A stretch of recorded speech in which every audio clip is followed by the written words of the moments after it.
আজকে আমরা বিকেলবেলা ঘুরতে গিয়েছিলাম আমাদের রুমের কাছাকাছি একটা সুন্দর জায়গায়। আসসালামু আলাইকুম এভরিওয়ান, কেমন আছো সবাই? আশা করছি সবাই খুব ভালো আছো। আমিও আলহামদুলিল্লাহ অনেক ভালো আছি। আসলে যেদিন তোমাদের দাদাভাইয়ের কাজে ছুটি থাকে না, সেদিনই আমরা একটু ঘুরতে বের হই। তো আজকেও সেভাবেই আমরা ঘুরতে বেরিয়ে পড়লাম। ঘরে বসে থাকতে একদমই ভালো লাগছিল না, তো ভাবলাম চলো বিকেলবেলা একটু ঘুরেই আসি।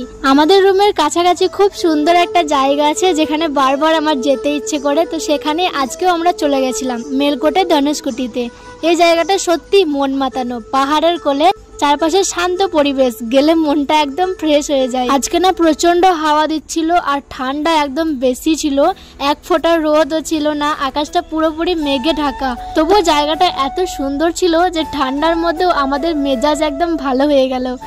আমরা এখানে কিছু ভিডিও শুট করার জন্য এসেছিলাম, কারণ এখানকার ভিউগুলো সত্যি দারুণ লাগে। প্রকৃতির মাঝে এই নীরবতা, হাওয়ারই শব্দ।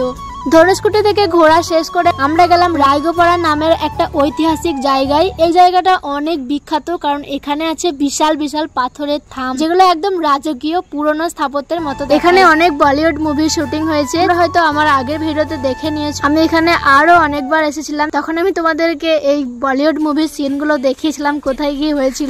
আজকে আবারও দেখিয়ে দিলাম এই যে এই বলিউড মুভির সংগুলো এখানে শুট হয়েছে। আমরা আবারও এই জায়গায় এসেছি কারণ এই জায়গাটা এতই সুন্দর যে বারবার আসতে ইচ্ছে করে। তারপর ঘুরতে ঘুরতে দেখি এখানে এই কাকিমাটা ঝালমুড়ি বিক্রি করছে, তাই ভাবলাম চলো একটু ঝালমুড়ি খাওয়া যাক।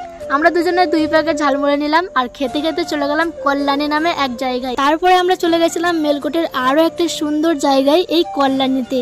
এই মেলকোটে না এরকম অনেকগুলো পুকুর আছে যেগুলো দেখতে অসাধারণ, চারিপাশেই পাথরের সিঁড়ি দিয়ে বাঁধানো, দেখতে অনেক সুন্দর, একদম ঐতিহাসিক রাজকীয়। আমি এখন যে পুকুরের পাশে দাঁড়িয়ে আছি, এই পুকুরটা আসলে 2 বোনের নামে তৈরি হয়েছিল। জায়গাটা যেমন সুন্দর, এর পেছনে তেমনই একটা ঐতিহাসিক গল্পও আছে, কিন্তু আজকের ভিডিওতে আমি এই গল্পটা শেয়ার করতে পারবো না, কারণ এই গল্প যদি শেয়ার করি তাহলে আমার ভিডিওটা অনেক লং হয়ে যাবে। তোমরা যদি জানতে চাও সেই 2 বোনের গল্প, তাহলে অবশ্যই আমাকে কমেন্টে জানিও। আমি পরের ভ্লগে তোমাদের সাথে অবশ্যই এই 2 বোনের গল্প শেয়ার করব ইনশাআল্লাহ।